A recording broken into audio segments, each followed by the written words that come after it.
Nuclear medicine का हमारे पास आ गया है। सो न्यूक्लियर मेडिसिन में सबसे पहले diagnostic radio radio radio active materials use होते हैं for both diagnosis and treatment. This is which is very important. और इसमें हम लोग फंक्शनिंग देखते हैं, फिजियोलॉजिकल, बायोकेमिकल, फंक्शनल, वट। इसमें जितना भी है ना, बेसिकली स्ट्रक्चर रिलेटेड नहीं होता जितना फंक्शन रिलेटेड होता है। तो अमाउंट ऑफ रेडियो आइसोटोप जो है वो जितनी रेज एमिट कर रही होती है किसी स्ट्रक्चर में से, उसकी बेस पे इमेज आती है हमारे पास।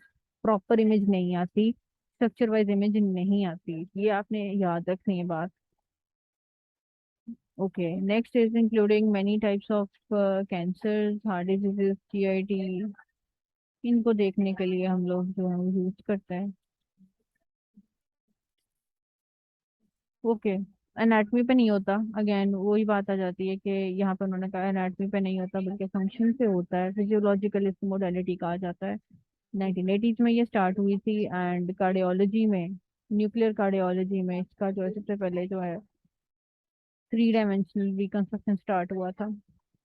रेडियो ट्रेसेस यूज करते हैं, मेटाबॉलिक प्रोसेसेस देखते हैं, फिजियोलॉजिकल प्रोसेसेस देखते हैं, blood flow, chemical composition and absorption, everything related to function. ठीक है। नेक्स्ट है मोडालिटीज, इसमें ये 3 यूज होती हैं। गैमा में देखते हैं तो गैमा कब आया है हमारे पास? 1960 में आया है, एंगर कैमरा के नाम से भी इसको कहा जाता है। And creates an image. Gamma rays निकलती हैं, उनको एब्जॉर्ब करके रेडियो फार्मास्यूटिकल बॉडी में जाता है, और वो फिर गैमा रेज जो है वो जो है रेडिएट करता है व्हेन द रेडियोसिस ऑफ डिकेज। तो ये हमारे पास रेडियो फार्मास्यूटिकल्स यूज होते हैं। MIBI इज समथिंग मोलिब्डेनम और समथिंग, इसकी एब्रिवेशन याद कर लीजिएगा बिकॉज दैट्स इम्पोर्टेंट। इसकी एनर्जी ये आपसे बहुत वाइवा में पूछी जाएगी। Next is this. ओके, इसका ओरिजिन। द डिफरेंस इज कि गैमा रेज का ओरिजिन न्यूक्लियस में से होता है और एक्स रेज का रीजन जो होता है वो ऑर्बिटल शेल्स में से होता है। तो this is the origin difference between gamma rays and X raise.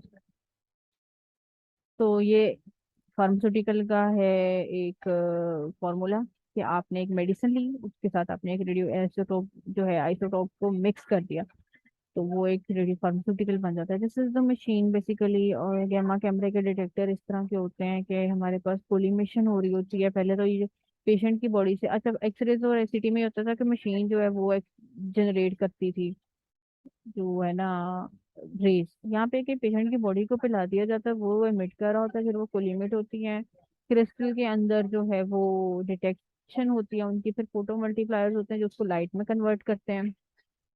Scintillation process इधर होता है कि गामा रेज का जो सिग्नल है वो लाइट में कन्वर्ट हो जाता है, फिर इस लाइट को डिजिटल और एनालॉग सिग्नल्स हैं उसमें कन्वर्ट किया जाता है, एनालॉग में, सॉरी। तो next is this this uses आ जाते हैं इसके। थायराइड स्कैन में हम देखते हैं ये इसके रेडियो फार्मास्यूटिकल यूज होते हैं।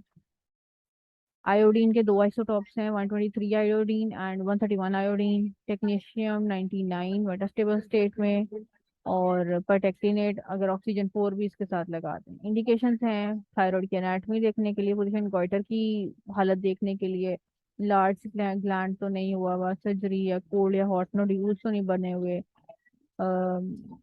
Detection and evaluation of hypothyroidism and hypo metastasis कर देखना है आपने, डिफरेंशिएशन देखनी है, बिनाइन है कि मैलिग्नेंट है, इसलिए यूज होता है लोकलाइजेशन के लिए, इंडिपेंडेंट फंक्शनिंग नोड्यूल्स के उधर कोई मैसेज तो नहीं बने हुए, हेट्रोजेनिटी ऑफ फंक्शन और hyperthyroid gland, these are all the indications. ये तो आप खुद ही कर लेंगे। इस तरह की इमेज आपको नजर आएगी। ये देखें रेडियो एक्टिविटी कितनी ज्यादा है, इसका मतलब है कि ये रेडियो एक्टिविटी रिलीज हो रही है, और इसका मतलब थायराइड ग्लैंड इज इनलार्ज्ड, ये नॉर्मल है। ये देख। So this is an important thing. मैं इसमें आपको चीज बता देती हूँ कि आपने इसमें करना क्या है। ये जो है ना हमारे पास GFR, ये देखें, ये वाला GFR देखें, ये वाला GFR देखें। तो ये 69.9 है और ये 50.3 है। अपटेक देखें तो यहाँ पर हमारी अपटेक अच्छी है, यहाँ पर अपटेक अच्छी नहीं है, और हमारा जो रिलेटिव फंक्शन है वो यहाँ पर देख लें, और यहाँ पर this is the better kidney and this is not the better kidney. इसका कॉन्ट्रास्ट अभी, अच्छा यहाँ देखिए कॉन्ट्रास्ट कम्प्लीटली रिमूव हो चुका है, यहाँ पे कॉन्ट्रास्ट दिया जा रहा है, रेडियो आइसोटोप की एमिशन हो रही है, गैमा रेज एमिट हो रही हैं, और अब कॉन्ट्रास्ट बाहर निकल आया, यूरिन के थ्रू किडनी से बाहर आ गया एंड कम्प्लीटली रिमूव। लेकिन यहाँ आप देखें कि अभी भी ब्लैडर में अभी भी रेडियो एक्टिविटी है, इसका मतलब रेडियो आइसोटोप बाहर नहीं निकला यूरिन के through, that is an abnormality. तो इसका मतलब हमारे आरएफटीज ये वाले ठीक ही नहीं थे। ये रेडियो फार्मास्यूटिकल यूज होते हैं, please learn the application. Okay again, indications हैं पाइलोनेफ्राइटिस, किसी को यूरिटेरिक रिफ्लक्स हो जाता है, फॉलो अप के लिए बुलाया जाता है, फंक्शंस देखने के लिए, मैथ्स देखने के लिए, कंजेनिटल एनोमलीज देखने के लिए। हाइहिडा स्कैन इज फॉर लिवर, ये इसकी डेफिनेशन है। Hepatobiliary scintigraphy is a radionuclide diagnostic imaging that evaluates hepatocellular function and patency of biliary system, कि biliary system काम भी करे या ब्लॉक हुआ हुआ है, by tracing the production and flow of bile from liver to the biliary system into the small intestine, क्योंकि bile जो तो वो liver से small intestine की duodenum में जाकर एम्पुला ऑफ वेटर से निकलता है। तो वो देखने के लिए कि वो निकलता भी है या नहीं निकल रहा, we have to do the scan. और ये इसकी कॉमन जो है वो इंडिकेशंस है कि कोई गैल ब्लैडर का कोई मसला तो नहीं है, बिली ट्रैक का कोई मसला तो नहीं है, ऑब्स्ट्रक्शन तो नहीं हुई हुई, कोई एक्स्ट्रावेजेशन तो परफोरेशन तो नहीं हुई जिसकी वजह से बाइल बाहर निकल रहा है, या कंजेनिटल एनोमलीज जो होती हैं। This is how we do it. ये देखें बाइल बाहर आ रहा है यहाँ से, एंड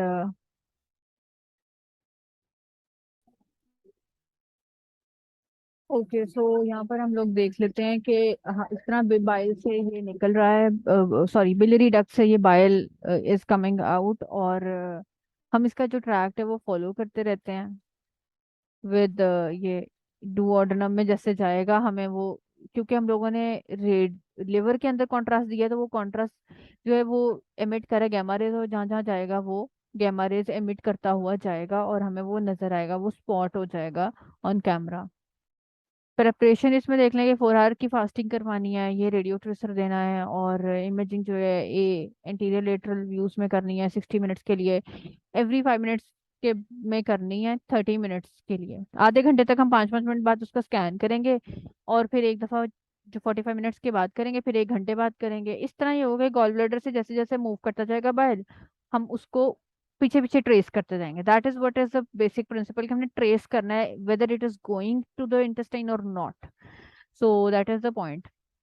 ओके, स्केलेटल सेंटीग्राफी हम लोग ज्यादातर करते हैं अर्ली डिजीज स्कैन्स के लिए, इंटायर स्कैन को देखने के लिए कि ये हमारा जो स्केलेटन है, बोन्स जो हैं, are they good enough.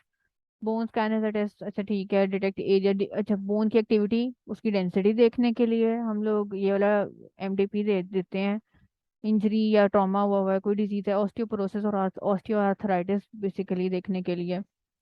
And ये हम लोग रेडियो फार्मास्यूटिकल इसमें यूज करते हैं। ओके, ये पैथोलॉजिकल मैनिफेस्टेशन है, pathological conditions causing increased Uptake, इसमें अपटेक बहुत ज़्यादा बढ़ जाती है, और आप लोग देखेंगे कि उसमें एक्टिविटी बहुत ज़्यादा शो होगी, स्कैन्स के ऊपर बहुत ही जो है ना high radiating high intensity image आएगी। Pathological conditions causing decreased uptake, अच्छा अगर नॉर्मल से कम अपटेक हो रही है, नॉर्मल अपटेक का मतलब है कि स्ट्रक्चर नॉर्मल सा नजर आएगा, जैसे हम थायराइड की बात कर रहे थे, जब बहुत ज़्यादा एक्टिविटी शो हो रही थी तो वो बढ़ गया था स्ट्रक्चर।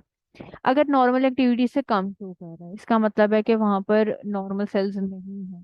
बोन है, बोन के अंदर कैल्शियम है, कैल्शियम की अपटेक या फास्फोरस की अपटेक हो रही है नॉर्मल, एक जगह पे नहीं शो हो रहा, वहां पे अपटेक ही नहीं हो रही, इसका मतलब क्या है कि वहां पे बोन सेल्स जो है वो खराब हो गए, वो अपना नॉर्मल फंक्शन परफॉर्म नहीं कर रहे। तो रेडिएशन एंड इंजरी हो सकती है, नेक्रोसिस हो सकता है, सिस्ट हो सकती है, माइलोमा, कोई कलेक्शन हो सकती है। ये देखें ये नॉर्मल अपटेक है, ये ज्यादा अपटेक है जहां जहां पर, और जहां पर बिल्कुल ही अपटेक नहीं होगी वहां पर disseminated bone metastasis from breast cancer, ये लीजन्स बन गई हैं वर्टिब्रल बॉडीज में, बन गई हैं फीमर और नेक में, बन गई हैं, फ्रैक्चर्स हो सकते हैं इससे। अब आ जाते हैं हम स्पेक्ट पे। SPECT is a very vast you can say subject, इसमें सिंगल फोटोन निकलता है और वो गैमा रेज एमिट कर रहा होता है बेसिकली। हम इसका टेक्निक ये है कि मल्टीपल व्यूज लिए जाते हैं। जो गैमा कैमरा होता है वो स्पेक्ट में ऐसे ही घूम रहा होता है जैसे कि एंट्री में घूमता है, एंड वही बात है कि एंगुलर व्यूज आते हैं हमारे पास, सिटी इसके साथ लगा हुआ है, वैसी आएगी इमेज। और ये इसमें यूज होते हैं गैमा इमिटिंग रेडियो न्यूक्लियाइड्स। ये ऐसे दिखता है, ये इसके फंक्शंस हैं, इस तरह इसकी इमेज आती है। Again that's the same slide. PET आ जाते हैं, तो PET is the most important scan, because इसके अंदर हम, इसका प्रिंसिपल क्या है मैं समझाती हूँ आपको। ये निकला, अंदर गया रेडियो न्यूक्लियाइड, वो हुआ डिके, उसने निकाला एक प्रोटॉन। ये प्रोटॉन इंटरेक्ट करेगा, पॉजिट्रॉन सॉरी, इंटरेक्ट करेगा एक इलेक्ट्रॉन के साथ, और फिर एनहाइलेशन होगी। और ये जब इनकी एनहाइलेशन होगी तो two dimensional gamma rays emit होंगी। ये भी गैमा रे एमिट हुई है और ये भी गैमा रे एमिट हुई है। तो this is a very superior quality test, और इसमें बेटा कोबोलिक हमें वही नजर आते हैं। और इसके इम्प्रूव होता है ट्रीटमेंट से, लेकिन ये थोड़ा डेंजरस है, बहुत हाई रेडिएशन डोज लग रही होती है।